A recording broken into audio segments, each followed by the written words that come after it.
So there's something very powerful about the Maimer of the Kavonos and mikvah of the Mitzvah Rebbe, that he shows you a way how you can actually change around the chayis that comes into a person, that if it's in the negative, the person has yisurim or tsar, that the person could switch it around and turn it into tainug and simcha. And he could do this by going to the mikvah and having in mind the right kavanah. So first we'll give a little background, and then we'll go into exactly what the shemis are. And it's pretty basic. So the first step is to understand that there's the water of the mikvah and there's the walls of the mikvah.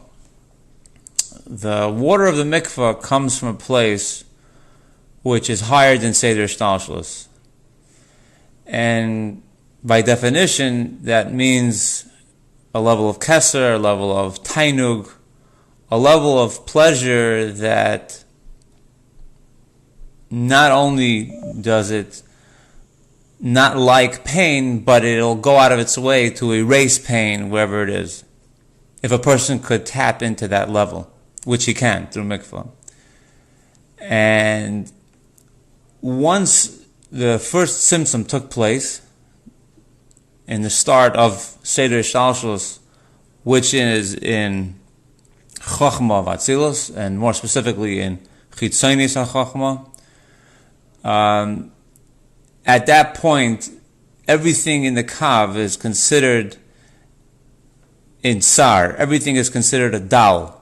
We're all in pain, and we're all lacking something. We're all mechus or something, because by definition, the Kav, compared to its source, in Keser has everything, and we don't. So anything from Atzilus and downwards, including our world, we're all missing something.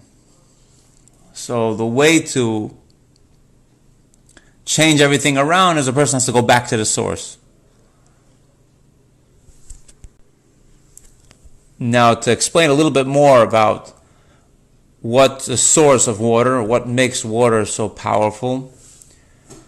So we know that water makes everything grow. It's matzmiach kol minei tainug, and what makes it a seichel, a chochmah, so juicy and so exciting is not the chochmah itself, but it's the water, it's the wetness that comes from tainug, from keser, and comes down.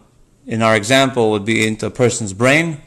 It comes from the koach hamaschil into the person's brain, and that wetness is the pnimius of chochmah, and that's what gives excitement to a davar sichli, to a logical concept. It's not the chochmah itself that's exciting. Now, the water in its source, in tainug, is colorless, because it doesn't yet take on any specific dimension or description. It could be anything. Like, for example, an apple that is one specific color, it can no longer switch to be a different color because it already came down the chain of Seder Shalshos to actualize and concretize into that specific color. And you would need to go back to its source in order to change that color, which at this point is no longer possible. Now, in general, the concept of tainug means if somebody, let's say, for example, they're so besimcha because there's an example that's given elsewhere in Chassidus, let's say it's a benoy yichidoy that gets married. So at that wedding, a person would even be able to invite their worst enemy, because at that point, everyone's their friend. So that's what simcha does. It allows for a person to tolerate things that are against their seichel, which on a normal day the person wouldn't want that person, but that only takes place in chochmah, where a person develops a sinna towards that person. But higher than Chachma, a person could withstand, it's nice hafcham, it could withstand contradictions, and the person is no longer an enemy. Now that water from Chochmah eventually makes its way into Bina. And Bina creates a limitation on that light and tries to put it in a specific dimension. It can't be an actual keli for that light. The light is too powerful. But the same way the Eibishter made that there should be a rekia between the upper waters and the lower waters, that's the idea of Bina, that's the idea of the walls of the mikvah. And what Bina does is it measures out that the water should be in a certain amount. Let's say in our case of the mikvah would be memsa. But even in that case, the water can't be sitting still inside of a proper keli, and that's why the mikvah will be a bur al gabi bur, in order that it's not gathered. It's still in a position of it didn't yet concretize into a specific place. And the reason for that is that you're trying to tap into a dimension of a potential that has yet to be born into an actualization. Or like we say, Shem Eled, Aleph Lamed Daled. And what that means is I will give birth, just like a woman that's pregnant, that the baby is not yet born, but she's still pregnant. There's a potential that we're working with. It's not like the tipa sa'av that's still the beginning of that Hiladas of Vlad, the koyach of Ein Sof to make yesh mi'ayin. But the tipa alone is not enough to do anything. You would need that there should be a koyach of Eled, that I will give birth, and at this point, within the first 40 days, you can daven for to change the gender of the child. And that's because you're still at a stage where things could be changed the way they're going to come out in the future. So you have this potential that you're working with that didn't yet come into being something specific. So to explain why the Rekia separates the upper waters from the lower waters is that the Rekia itself is not water. It's only the walls of the mikvah that enable that there should be a tipa. In general, in order to bring down the spiritual waters to become physical, you had to have this Rekia that made there should be mayim tachtonim, that the water should eventually become into being physical. So that allows the bina, causes that the water should it get some kind of destination onto it in order to go into a specific thing. So this would be similar to, let's say, putting colorless water into a colorful cup, and so the water appears to be a different color, but at the same time the water itself is still attached to its source in its purity, in its non-specifics of it doesn't have any description to it. But at the same time, it's sitting inside of something that's trying to give it a description and trying to give it a destination. And that's the idea of the walls of the mikvah. So you need both. You need the waters of the mikvah itself, and you need the walls of the mikvah.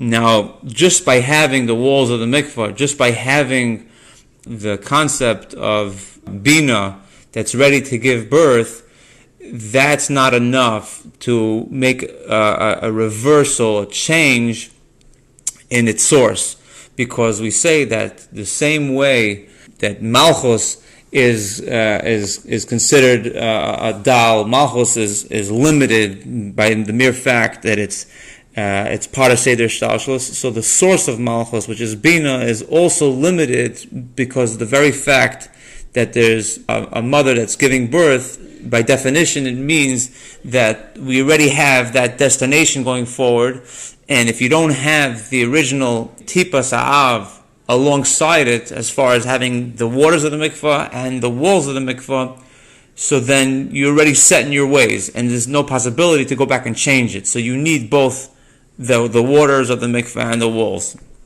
So now when a person wants to fix that which is considered a chasarn by the person, the same way the whole Seder Shtalshos, the whole kav that comes after the tzimtzum is considered also lacking.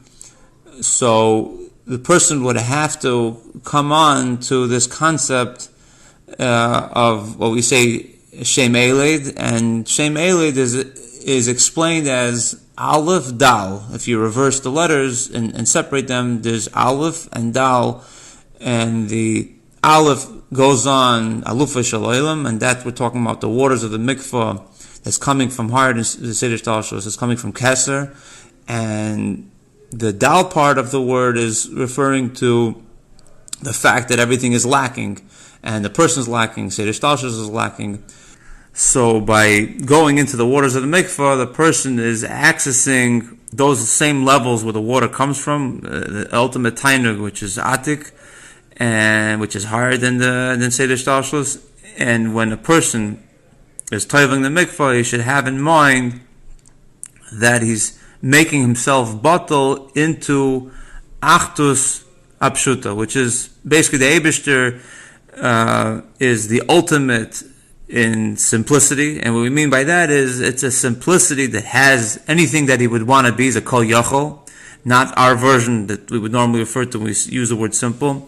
The simple, like we were discussing in the Maimer Vayigash, of something that has inside of it the possibility to be anything, and that's the vort of the daimim, and that's achtas apshuta. So a person is having in mind that he's becoming batal into that achtas apshuta. In general, the concept is a person has to be batal like a kli cheres that's broken. You say typically you could kasher regular kalim, but when it comes to earthenware vessels, the only way to fix it is by destroying it. And so a person, and since a human by definition, we come from the ground, other Rishon came from the earth. So the only way to deal with this vessel is by making it batal, and the person should have in mind doing tshuva and that he's batal to achtas apshuta.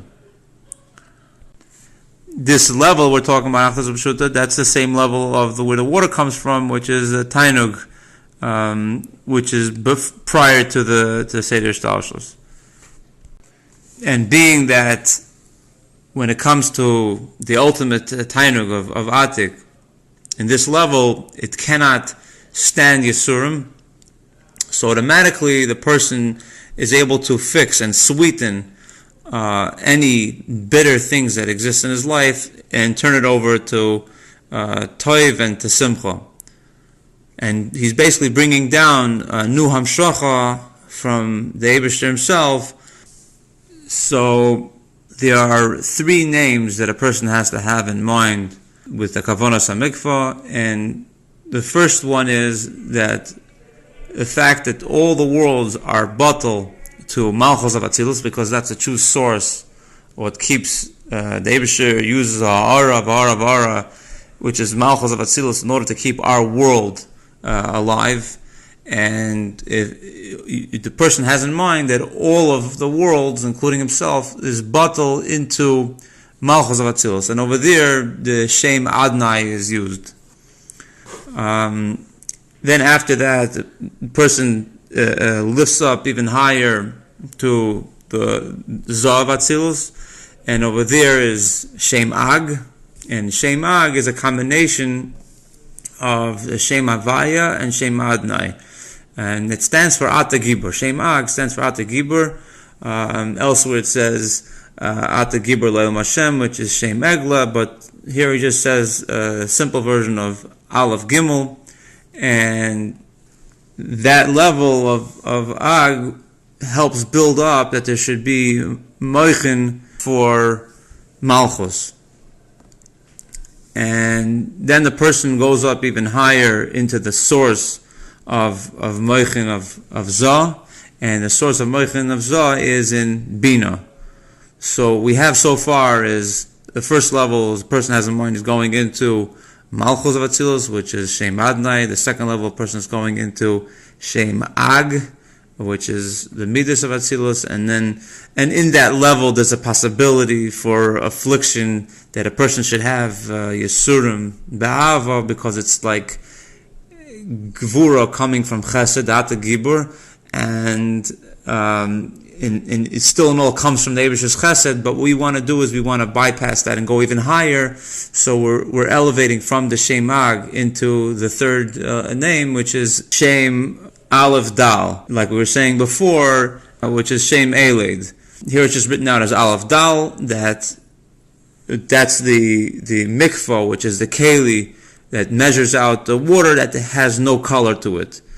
And after going up into all these three levels in a way where a person is going upwards with a Rusa Deliba, and he's uniting the lower world with the higher worlds, then he has in mind these three names going down, because at this point he's already pulling from this high level where the water is from, and he's sweetening the worlds as he's going down, and he's making a yichud from the upper worlds to the lower worlds, and he brings down this nu hamshocha from Atzmos into the kav in order to sweeten the Yisurim and the Tzimtzum that exists over there, including himself.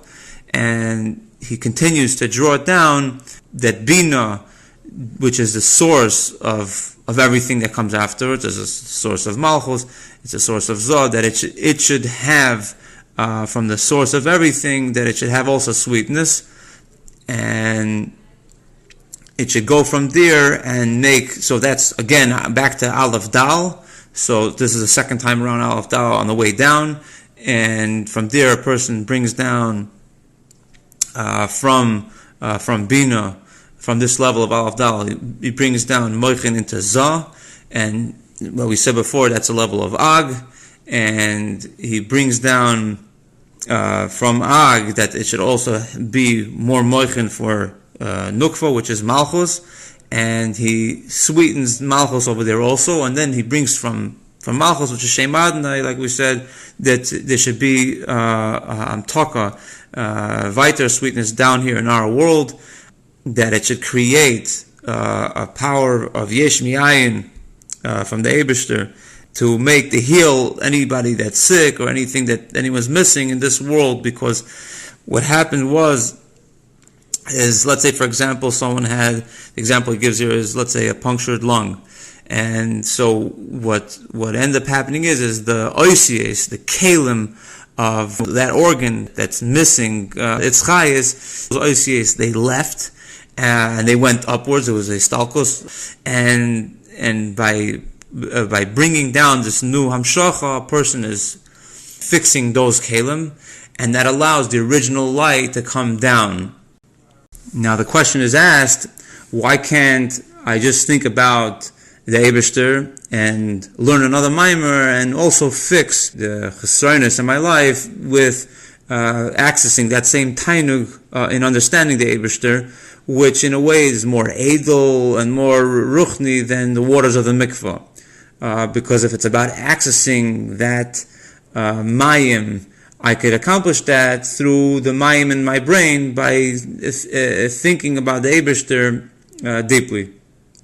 So the truth is, we first have to explain what does it mean that typically somebody that has everything can't tolerate somebody that doesn't have. So a great, big, important minister will not be able to tolerate someone that is a lowly person, and someone that's rich will not be able to tolerate someone that's very poor.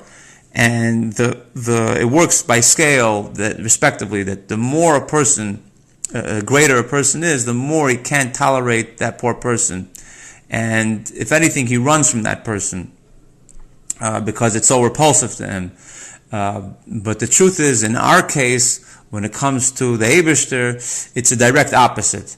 That not only is it not running away, it helps that person.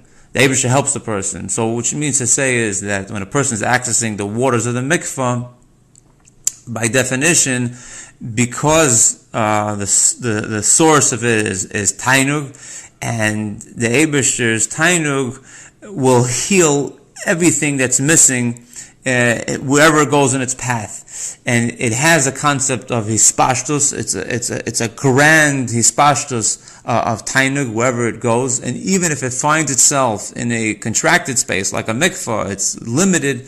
But because in its source it has such a powerful thing of tainug going on, it can't tolerate the tzimtzum, and it heals symptom wherever it finds itself. It'll heal the sick person. It'll make the poor person rich. It'll make the lowly person, feel proud again. So that's very different than a person learning something, a seichel, inyan sichli about the Eibishter, and having a tainug that way, because when it comes to an inyan sichli, it's already one step down from an inyan of tainug. It's where the tainug finds itself into seichel, and when the tainug finds itself into seichel, it creates a definition of whether a person does like something or doesn't like something, and that already is like the example we gave before, like a nobleman that can't stand a lowly person, that mitzad seichel, the person will react in a way where he'll jump away from the person. And to try to get that there should be a cure from an inyan sichli in Eibishter, like by learning a maimer, let's say for example, it's not enough to accomplish that change where a person wants to sweeten the bitter waters. The only way to accomplish it is through the mikvah, because not only is that level of tainug not repulsed, it'll straighten and help everything in its path, wherever it may find itself. Now, the question is, what makes water so powerful that it could accomplish this? And we see how water, the way it comes from such a high place, it's coming from this level of tainug, that tsar is not teifas makim over there. And when it comes down into our world, it actually takes on the concept that water is able to clean everything. You use water to clean clothes and dirt and anything. So what gives water that power is that it comes from a very, very high source, and it doesn't tolerate stains. It doesn't tolerate dirt. So it has that power to clean things. Now, to explain even further, why would tainug have any involvement in sar that it would react to it and cause it to heal? Because the truth is that the tainug and sar come from the same source. The will to want something, or the will to want to stay away from something, both come from a person's will. Because the same way a person wants for this, at the same time it comes alongside with it. The positive has an equal opposite negative that comes along with it. So in order to fix that in its source, it's easy to swap it around and decide that a pain should be a pleasure. So like the example that's given, that in a sauna, a person will be willing to take strong smacks because there's an enjoyment and the person reacts to it in a good way. So all this goes to explain why when you access the source with the waters of the mikvah, a person is able to change around that pain should be tainug. And he finishes off that the main point of why we're here in this world is not that each level of Seder Shtalsha should be bottled to the level that's on top of it, and so on and so forth, all the way to the Eibishter. Because the Eibishter is so great that even tzedakta matitin loy, that the gain that the Eibishter wants in our world is there should be a shuv. He wants that you should work with the bitter waters that a person's given in this world to refine and to extract the good from the bad in those holy sparks that fell into klipas noiga and gashmis. And by dealing with ma'aseh mitzvahs, the person is able to extract those good sparks. And it's more important that a person deal with refining the good from the bad and going through, terrible gullus or whatever affliction a person goes through, in order to more so than being bottled to the Eibishter with bittul of metzias. It's more important to deal with this refinement process. So what ends up happening is the person is able to change around and make sweet these bitter waters that he's given by doing mitzvahs ma'asiyos, and bring down a whole new hamshacha of or to change the person's life.